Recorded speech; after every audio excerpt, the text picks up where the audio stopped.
করে আমি ভয় পাই, তুমি কি আমার সঙ্গী সাথী হতে রাজি আছো কিনা?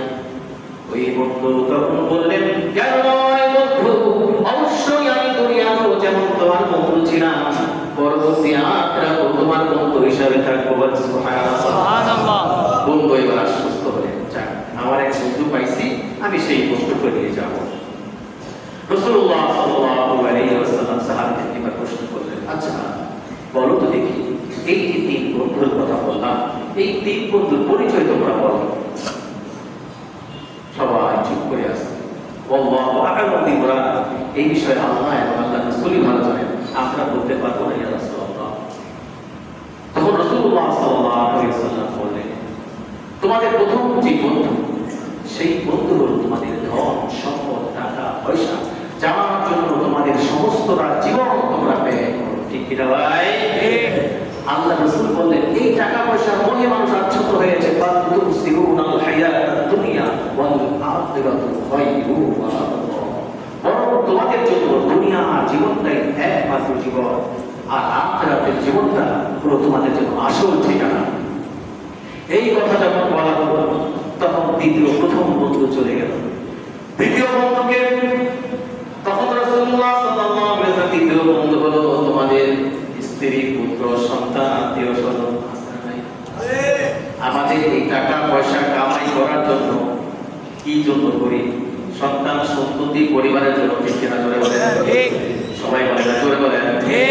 টাকা পয়সা কামাই করার জন্য, মানুষকে দেওয়ার জন্য, নাকি সন্তান সন্ততি স্ত্রী পুত্র এগুলোর জন্য? টাকা পয়সা যে ইনকাম করে, এটা কি আমাকে আপনাকে সবাইকে দিয়ে দেওয়ার জন্য, নাকি নিজের সন্তান সন্ততির জন্য? কথা কি বোঝা যাচ্ছে? কারণ আপনাকে গল্পটা আমি বলছি না, গল্পটা কে বলেছেন? মুহাম্মদ রাসূলুল্লাহ সাল্লাল্লাহু আলাইহি ওয়াসাল্লাম। তাদের কে বলতেছেন? সাহাবী রাদিয়াল্লাহু তাআলা আজমাইন বলকে শিক্ষার জন্য বলতেছেন।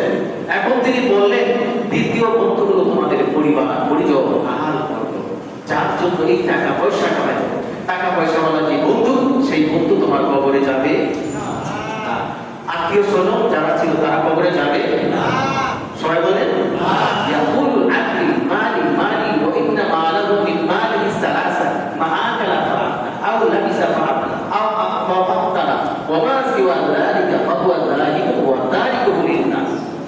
আল্লাহ রাসূল সাল্লাল্লাহু আলাইহি ওয়াসাল্লাম বলেন, ইয়াকুল আকলি মালি মালি ওয়া ইন্না মালাহু মিন মালিহি সালাসা। বান্দা বলে আমার সম্পদ, আমার সম্পদ, আমার সম্পদ। আর অথচ বান্দার সম্পদের মধ্যে রয়েছে তিনটি অংশ। একটি অংশ যা সে আল্লাহর পথে, যা সে খেয়েছে তা শেষ হয়ে গেছে। আমরা যে খাই সেগুলো থাকে পেটে? যা সে পরিধান করেছে, পোশাক লুপ্ত হয়ে গেছে। আর যা সে আল্লাহর পথে ব্যয় করেছে, সেটাই তার জন্য রয়ে গেছে। সুবহানাল্লাহ। আর যা সে রেখে গেল মৃত্যুর পরবর্তীতে, যে রেখে গেল, এটা তার কথা, এটা তার উত্তরাধিকারের জন্য। ঠিক কিনা? তাহলে আমার জন্য থাকবে কি? আমি আল্লাহর পথে যা ব্যয় করবো, আল্লাহর জন্য যে ইবাদত করবো, এটাই একমাত্র আমার আমল নামার মধ্যে থাকতেছে। আল্লাহ রাসূল সাল্লাল্লাহু আলাইহি ওয়াসাল্লাম তখন বললেন, তাহলে এক নাম্বার বন্ধু তোমার কবরে যাবে না, সেটা হলো তোমার ধন সম্পদ।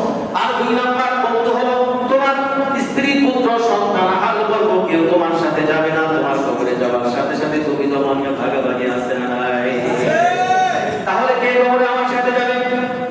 আল্লাহ রাসূল বললেন, তোমার ঘরের আগুন। আল্লাযী খালাকাল মাউতা ওয়াল হায়াতা লিয়াবলুয়াকুম আইয়ুকুম আহসানু আমালা ওয়া হুয়াল আজিজুল গফুর। মহান সেই সত্তা আল্লাহ, যিনি খালাকাল মাউতা ওয়াল হায়াতা, মৃত্যু এবং জীবন সৃষ্টি করেছেন। কেন করেছেন? লিয়াবলুয়াকুম, যাতে করে আমি তোমাদেরকে পরীক্ষা করতে পারি। আইয়ুকুম আহসানু আমালা, তোমাদের মধ্য থেকে আমলের দিক থেকে কে বেশি শ্রেষ্ঠ, কে বেশি উত্তম, আমি সেটাকে যাচাই বাছাই করার জন্য তোমাদেরকে মৃত্যু এবং জীবন সৃষ্টি করেছে। বলে সুবহানাল্লাহ। আর আল্লাহ তাআলা যখন নাকি আমাদের মৃত্যু হয়ে যাবে, আল্লাযী খালাকাল মাউতা ওয়াল হায়াতা লিয়াবলুয়াকুম আইয়ুকুম আহসানু আমালা ওয়া হুয়াল আজিজুল গফুর। আর যে নাকি আল্লাহ তাআলার আইনটা মানবে না, তার জন্য আল্লাহ তাআলা কঠিন হয়ে যাবে, আজিজ মহা পরাক্রমশালী। আর যে আল্লাহ তাআলা গুরুগত হয়ে যাবে, তার জন্য আল্লাহ তাআলা দয়া, জাগো, পিছিয়ে ফেলে। সুবহানাল্লাহ। তিনি তাকে ক্ষমা করে দিয়েছেন। তাহলে এখানে আমরা বললাম বন্ধু একজনই, সেটাকে এতক্ষণ তাহলে কি শুনলাম? বন্ধু একজনই, সেটাকে আমলটা আপনার সাথে কবরে যাবে না যাবে না? আপনার আমলটা আপনার সাথে হাসরের ময়দানে যাবে না যাবে না? এই ভালো যদি হয় আপনাকে জান্নাত পর্যন্ত নিয়ে যাবে, বলে সুবহানাল্লাহ। আর যদি খারাপ হয়ে যায় এই আমল, তাহলে আপনাকে এই আমলই আপনাকে জাহান্নামে নিয়ে যাবে। এবার কি বুঝতে পেরেছেন ভাই? আমার প্রিয় ভাই, আমরা কোথায় যেতে চাই? কোথায় যেতে চাই? আমাদের ঠিকানা কোথায়? জান্নাতে। তাহলে জান্নাতে যদি যেতে চাই, তাহলে এই দুনিয়া থেকে আমাদের আমলগুলো তৈরি করা দরকার আছে না নাই?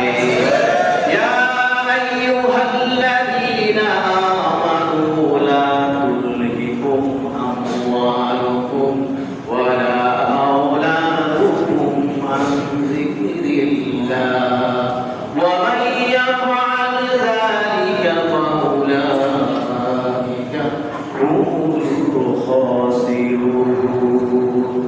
ওহে বিশ্বাসীরা, আল্লাহ আবার আমাদেরকে বিশ্বাসী বলে ডাকছেন।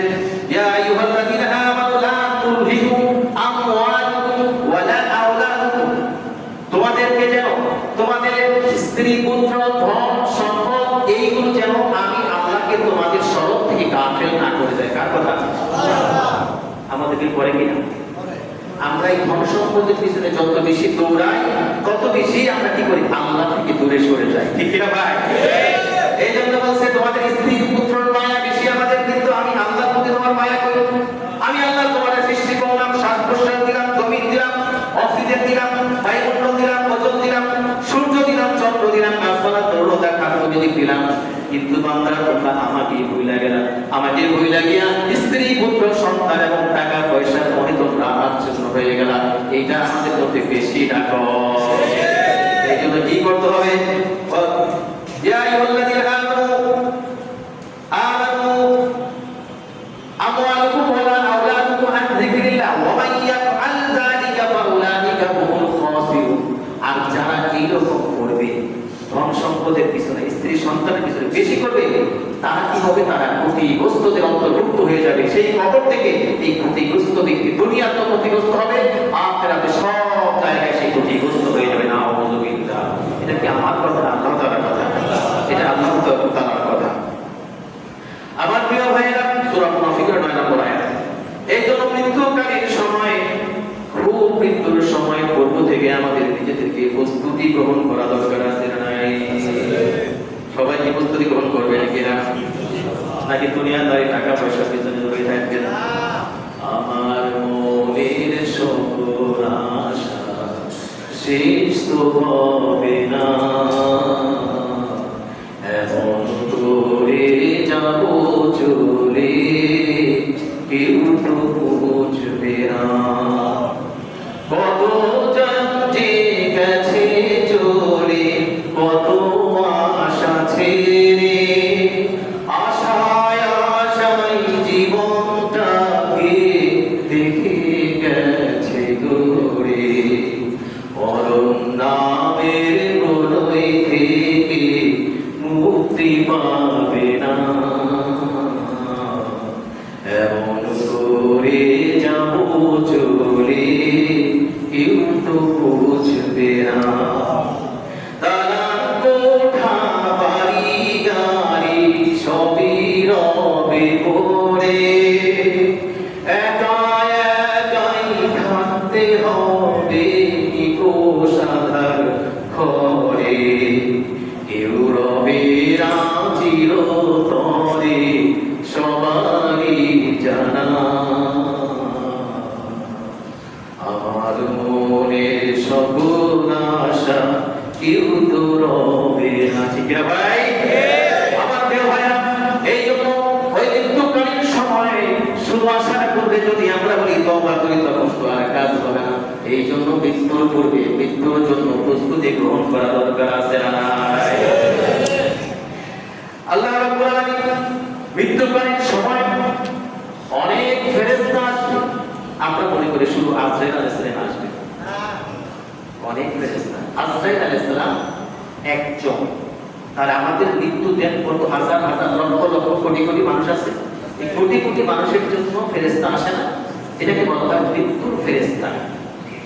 এই মৃত্যুর ফেরেশতারা একজন নয়, এই আজরাইল আলাইহিস সালামের পাখার মধ্যে যত পৃথিবীতে মানুষ সৃষ্টি করেছেন এই সকল মানুষের জন্য জান কবজের জন্য আবার আলাদা করে আরেকজন ফেরেশতা সৃষ্টি করেছেন। সুবহানাল্লাহ জোরে বলেন।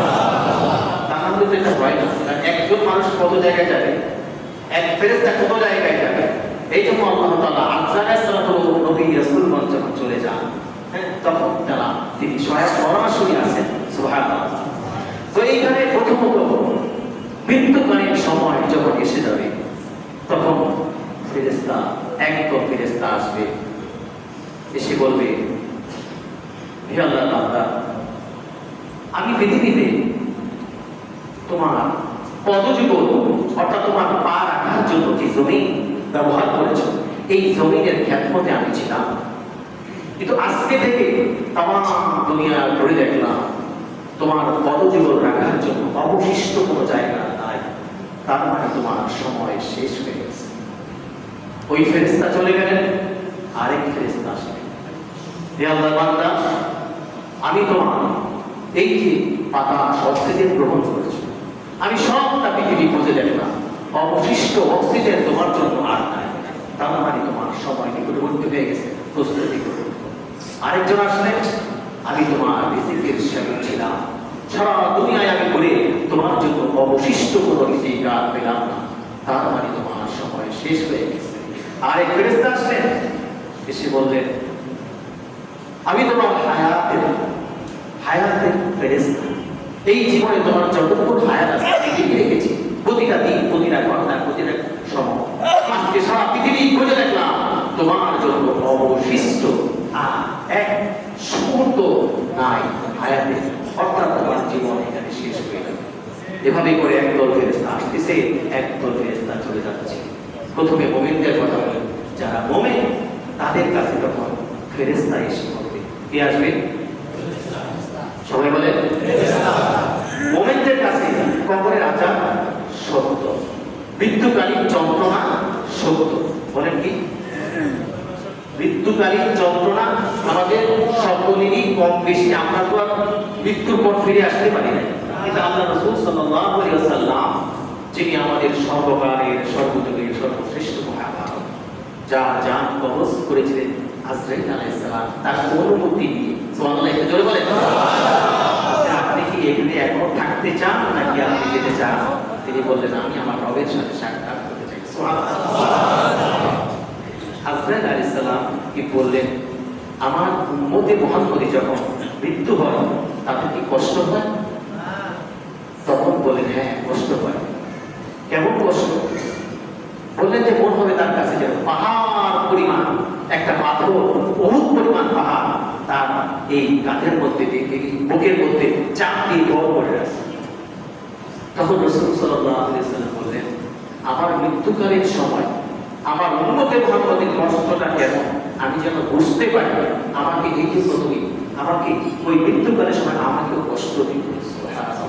একটু জোরে বলেন সুবহানাল্লাহ। এই যে আমাদের কষ্টটা মুমিনদের জন্য কম হয়, এই কষ্টটা আমাদের প্রিয় নবী সাল্লাল্লাহু আলাইহি ওয়াসাল্লাম নিজের জন্য নিয়ে নিলেন, যেন উম্মতে মুহাম্মদী কেমন কষ্ট পায় এটা তিনি বোঝার জন্য। সুবহানাল্লাহ, একটু জোরে বলেন। মুহাম্মদ আরবি সাল্লাল্লাহু আলাইহি ওয়াসাল্লাম যখন দুনিয়া ছেড়ে চলে গেলেন, তখন ফাদা রাসূলুল্লাহ সাল্লাল্লাহু আলাইহি ওয়াসাল্লাম, ইন্নালি মাউতাস সাকরা, অবশ্যই মৃত্যু যন্ত্রণা বড়ই কঠিন। কি বলতেছেন?